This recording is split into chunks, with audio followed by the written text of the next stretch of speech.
બોલજે. નમસ્તે, મારું નામ છે પરમાર પાયલ. હું મોડેલ સ્કૂલ ઇનાજમાં ધોરણ 11 સાયન્સમાં અભ્યાસ કરું છું. આજે વિકસિત ભારત મેરેથોન નિમિત્તે હું મારા વિચારો રજૂ કરવા માંગુ છું.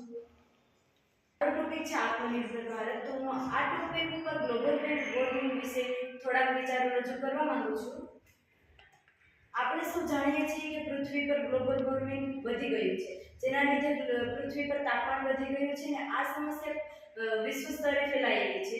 જેમાં આપણે વિશ્વ સ્તરે ફેલાયેલી છે, જેથી આપણે કાર પાર્કિંગ કરવું અથવા વાહનોનું પાર્કિંગ કરવું મુશ્કેલ થયું છે. આપણે આપણા દેશમાં આપણે શું કહેવાય કે ઘણા બધા વાહનો છે, એના લીધે છે ને કાર પાર્કિંગ કરવું મુશ્કેલ થયું છે. કઈ જગ્યાએ કરવું, કેવી રીતના કરવું, એની આપણે મુશ્કેલી આવતી રહેતી હોય છે.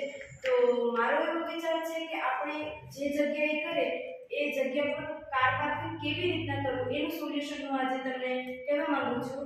તો આપણે ઘણી જગ્યાએ એવી કાર પાર્કિંગ કરીએ ત્યારે વધારે તાપમાનના લીધે છે ને ગાડીઓ અથવા તો કાર છે ને એનો કલર ઉખડી જાય છે, અથવા તેમાં તાપમાન વધવાથી તે બ્લાસ્ટ પણ થઈ શકે છે.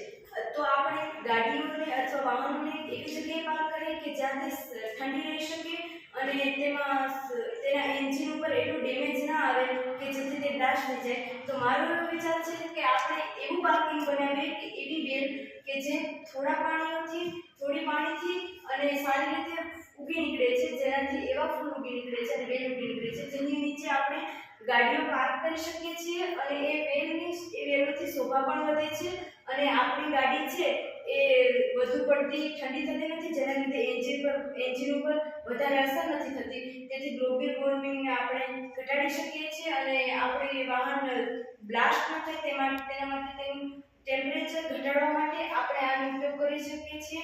તો મારું સોલ્યુશન આ છે, જેને આપણે પાર્કિંગમાં ઉપયોગ કરી શકીએ છીએ.